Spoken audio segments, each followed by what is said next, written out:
Dottor Berton, nelle scorse puntate abbiamo parlato in generale del concetto di prevenzione. Ora andiamo di più nello specifico. Che cosa si può fare per proteggere il circolo e le coronarie?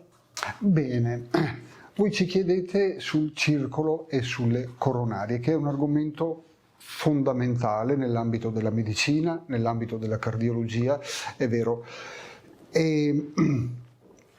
Prima di dire come possiamo proteggere, come possiamo prevenire i disturbi del circolo, bisogna che ci facciamo un'idea, minimo un'idea di base di cosa sia questo circolo, è vero?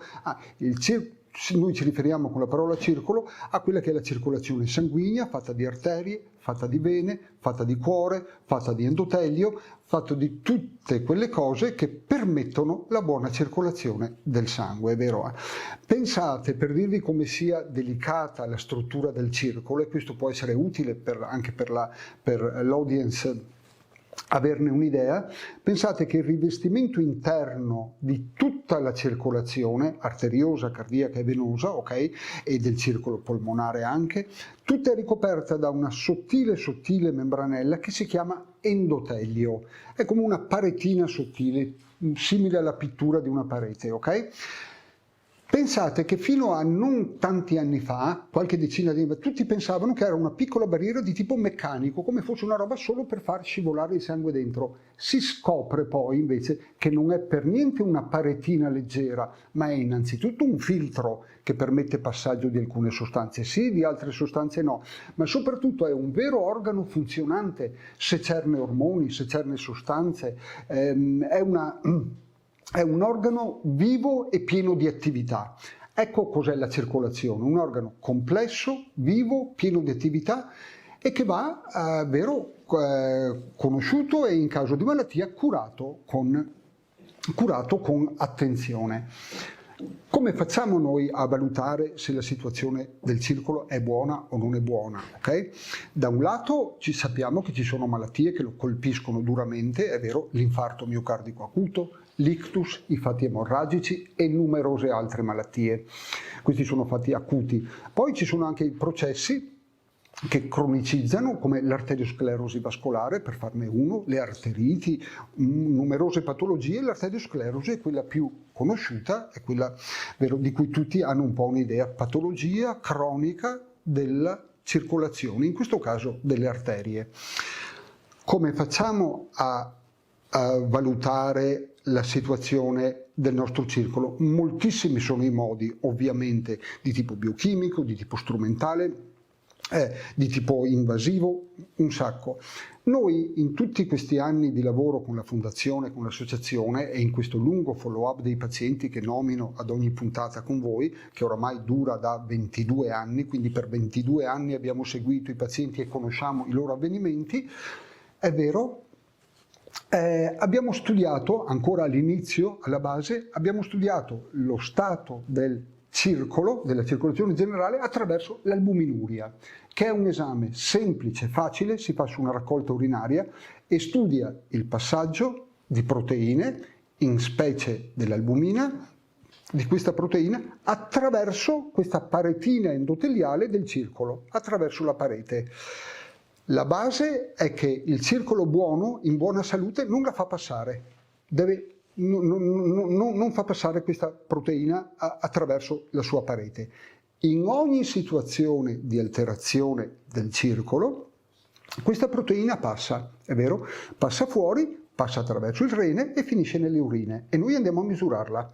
La quantità di proteina urinaria che noi troviamo correla col danno vascolare, ok? Si lega al danno della parete.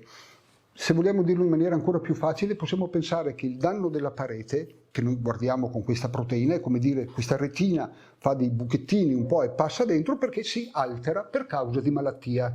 Questa è la base di tante cose. Possiamo forse fare il paragone con la parete di una casa. Se noi vediamo una piccola macchia di umidità, è vero, pare che non sia niente, ma è un piccolo danno, poi ce n'è due, poi ce n'è tre. Se stiamo attenti e abbiamo cura, vero? Possiamo rimediare, possiamo togliere l'umidità, possiamo fare queste cose. Se le lasciamo andare, queste macchie di umidità che traspirano, che passano sulle pareti, danneggiano la casa e alla fine la fanno pure cadere. Il ragionamento nell'endotelio, nel circolo, è esattamente lo stesso. Avere un piccolo danno è come vedere un po' di umidità. Se noi lo lasciamo andare, lo lasciamo andare, la cosa peggiora finché succedono le cose gravi veramente. Okay? Questo può essere un piccolo parallelo. Bene. Qual è il risvolto concreto di questa roba qua? Vi mostro una piccola roba dal punto di vista scientifico. Noi vogliamo sempre che i dati scientifici siano la base per cui noi facciamo un colloquio comunicativo. Okay? Vogliamo stabilire questo legame qua. Alcuni anni fa abbiamo pubblicato un lavoro negli Stati Uniti, American Journal of Cardiology, è la prima volta che lo dico alla vostra rivista, credo almeno. È vero, abbiamo ben pubblicato questo lavoro con questo direttore, vecchio professore di Houston, okay, no, dove c'è un ospedale con 5.000 posti letti solo di cardiologia, un centro dei più importanti del mondo. Gli abbiamo mandato il lavoro, lui l'ha valutato con cura, usa ancora scrivere come una volta a penna, ci risponde indietro, dopo varie trattative accettano il lavoro e l'abbiamo ben pubblicato su questa rivista qua. Il titolo è Predittori di event free, vuol dire di buona sopravvivenza dopo 10 anni dall'infarto di cuore. Okay? Cos'è che ci dice? Che il paziente dopo 10 anni di cuore si è trovato bene, è sopravvissuto bene. Okay? E ci fermiamo mezzo minuto su questo argomento qua che mi sembra super interessante.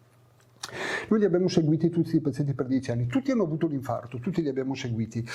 Dopo 10 anni sono stati tutti bene, sono stati tutti mali, erano vivi, erano morti. Pochissime casistiche al mondo studiano queste cose perché seguire per lungo tempo il paziente si fa fatica, è una roba impegnativa.